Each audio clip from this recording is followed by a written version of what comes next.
Once again, California's tragic wildfires were predicted and predictable.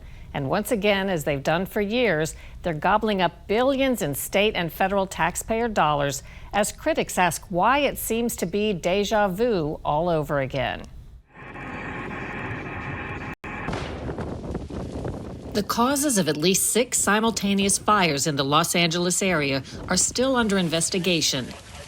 Tens of thousands of acres burned, dozens dead or missing, more than 10,000 homes and businesses reduced to ashes. President Biden declared federal taxpayers will pick up 6 months of response and recovery costs. Today I'm announcing that the federal government will cover 100% of the cost for 180 days.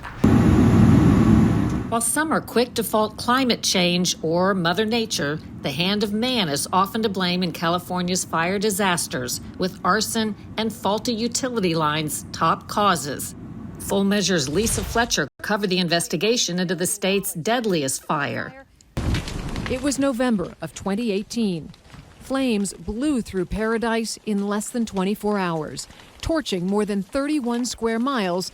It became known as the Camp Fire, killing 85 people and destroying nearly 19,000 homes. The fire was caused by electrical transmission lines owned and operated by PG&E.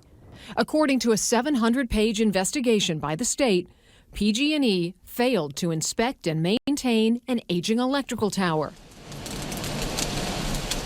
It wasn't an isolated case.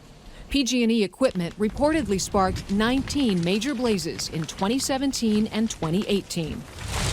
PG&E pleaded guilty to 84 counts of involuntary manslaughter and agreed to pay $13.5 billion to victims of the Camp Fire and other fires, and hundreds of millions to the local government.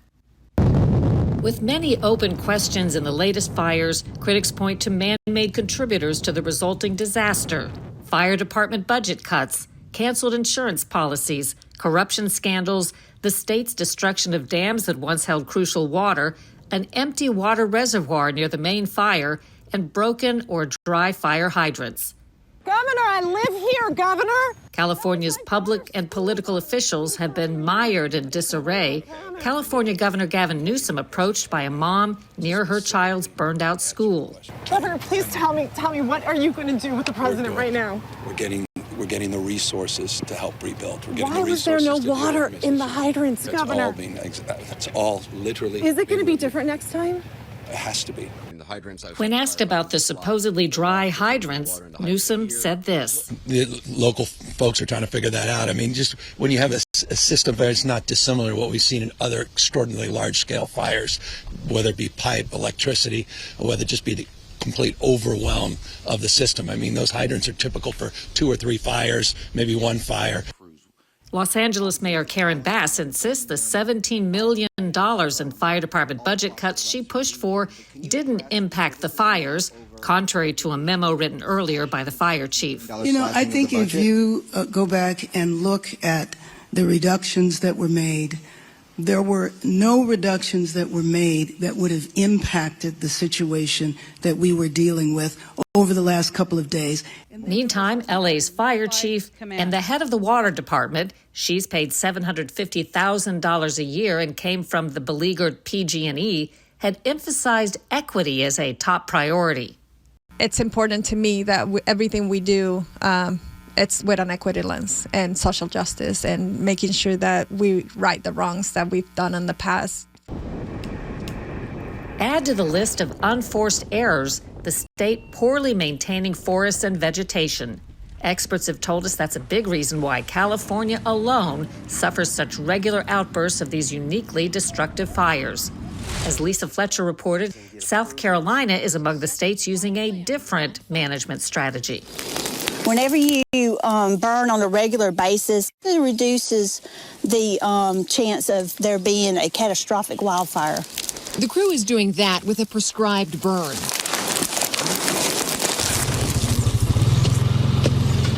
A fire set and contained to a defined area under specific weather conditions. If a fire was to come in here, say in the summer by lightning or anything like that, the intensity is going to be much less. than if it had never been burned. South Carolina is a leader in this practice, recently conducting prescribed burns on more than 340,000 acres of land. That's more than what 9 western states burned combined. Ron Holt, Pritchard's colleague at the South Carolina Forestry Commission, says a contrary mindset in the West may contribute to what fuels those catastrophic blazes. Land managers who try to burn, whether it's private or federal, they have to go through so much regulations and get approvals, and by the time they go through the process, that much more fuel has built up on the ground, and the land manager may have to start over with the burn plan.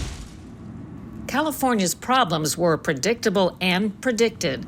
Donald Trump, as candidate Trump, was among those warning about fire disaster looming in California.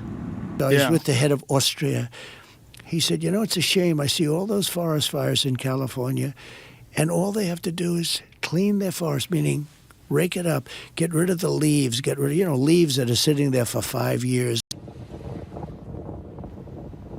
While federal taxpayers have little control over California's policies, they'll ultimately be picking up much of the cost of the fallout, as they have in the past, estimated in the billions. Governor Newsom has called for an independent investigation into the dry fire hydrants and water shortages.